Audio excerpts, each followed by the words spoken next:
Have you seen this bird? It's the elusive ivory-billed woodpecker, once thought extinct. The dream of spotting one in the wild is proving irresistible to a determined, if as yet small, number of people, including our own Steve Hartman. In the dead of summer, in the fading town of Clarendon, Arkansas, a truly rare bird has just been sighted. A real, honest-to-goodness tourist. Hello. I'm the first one today? Yes, sir. Pretty late in the day. Yes, sir. So I'll be the only one today, Okay. right? I hope not. I'd come to Clarendon to investigate another rare bird that once lived in these parts, the infamous ivory-billed woodpecker. You're looking at the only film ever shot of the bird.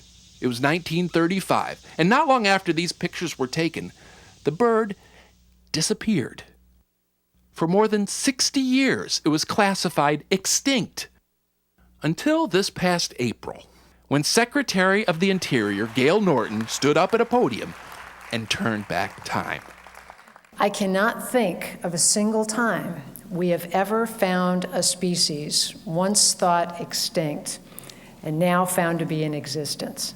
This is such an exciting opportunity. The news made headlines around the world. Nang mamataan niya sa Cache River sa Arkansas ang ivory-billed woodpecker. And ever since the story broke, visitors have been flocking to Clarendon by the ones. Like Miriam Williams, do you remember her? No. She was the only one that came in yesterday. You don't remember I her? remember her, yeah. Yeah. But soon that guest book may be brimming. And here's why. You see, despite 16 credible sightings of the bird, so far the only picture is grainy, wide, and horribly out of focus. I mean, look again. To the untrained eye, it could just as easily be a baby Bigfoot with wings. But pretty soon, someone's going to get a good, clear picture. And you can bet every birder worth his binoculars will be trying for it. To birders, the ivory-billed woodpecker is the same as a Super Bowl, World Series, Final Four, and the Holy Grail all together, yes. Don Boshears is the town's mayor. We're hoping this will bring more people to town, more tourists to town, and help our economy. This one bird. Oh, yes, it's one bird. Clarendon and the nearby town of Brinkley are gearing up for what everyone hopes will be a huge winter bird-watching season. The Super 8 is now the Ivory Bill Inn. Soon there will be an Ivory Bill gift shop. At the local diner, you can already order the Ivory Bill sandwich. If you eat one, as I did, Here you go, sir. you also get an Ivory Bill sandwich certificate. I'll put it with my Emmys. By the way, if you're wondering what's in an Ivory Bill sandwich, It tastes a lot like chicken. No, I'd say it's beef. Oh, it's beef. Yeah. It's beef? Mm-hmm. It was good. You know, you just can't believe ideas we've come up with. really, I can't tell you how woodpecker crazy people are around here. Oh, I'm having second thoughts. Too late. You have a red crest. Isn't he pretty? Didn't he? But I think you're at least starting to get a pretty good idea. You match your shirt. It's red. While I shower, why don't you take a listen to birdwatcher Gene Sparling from the Nature Conservancy? In February of 2004, Gene started the whole ivory bill craze by seeing it first. I had set my paddle down and the bird dropped in from above the canopy into the channel, headed straight towards me. Gene's only regret is that he was sitting on his camera at the time. So now the last thing is to get that good, crisp picture, Yes, sir. right? Yes, sir.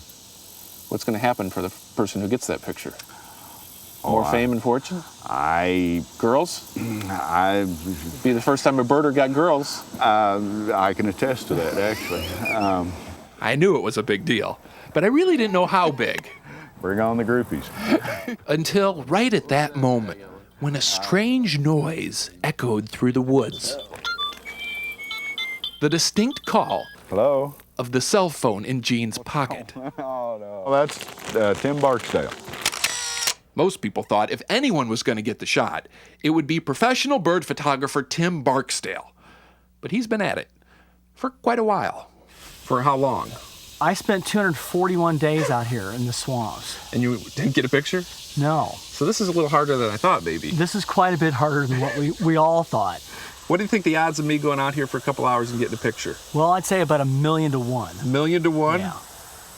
Maybe 2,000,000 to 1. Really? Yeah, maybe 10,000,000 to 1. I don't know.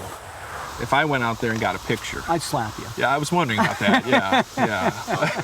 How could I resist the challenge? That bird could be here. That bird could be here. He could be over here. Finding the right guide is crucial. I can't for sure tell you where that bird is. U.S. Fish and Wildlife Manager Dennis Widener is in charge of the refuge where the bird was found. And over the next 4 hours, he would lead me deep into one of America's wildest places. Amazon of North America. They really are frighteningly similar. That is a cottonmouth, folks. I can tell you right now. That is a big cottonmouth. I'll look for snakes, you look for the bird, okay? All right. Unfortunately, we had far more snake sightings than bird ones, and for good reason. Because of all the leaves and the stinking heat, Dennis says most serious bird watchers won't even consider looking till November. He says really, only an idiot would try now. What's that noise? That's a cicada. Is that a nest there? Yes, it is. A nest for what kind of bird? That's a squirrel nest. Oh.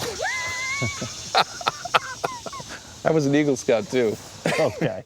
Nevertheless, we forged on. Where's the damn bird? Over land and sea and one disgusting combination of the two. Well, I'd be lying if I said I wasn't disappointed in you as a tour guide. Look at it on the bright side. I haven't turned you over in the canoe or put you in the bushes yet. So. I was about to give up when suddenly, where? A giant something flew right through the trees in front of me with my camera rolling. Here it is again. We'll slow it down for you. See it? Right there. Dennis quickly dismissed my sighting as just a blue heron. But I still wonder. Look very closely. I'm not saying it's an ivory-billed woodpecker. I'm just saying it sure looks an awful lot like a baby Bigfoot with wings.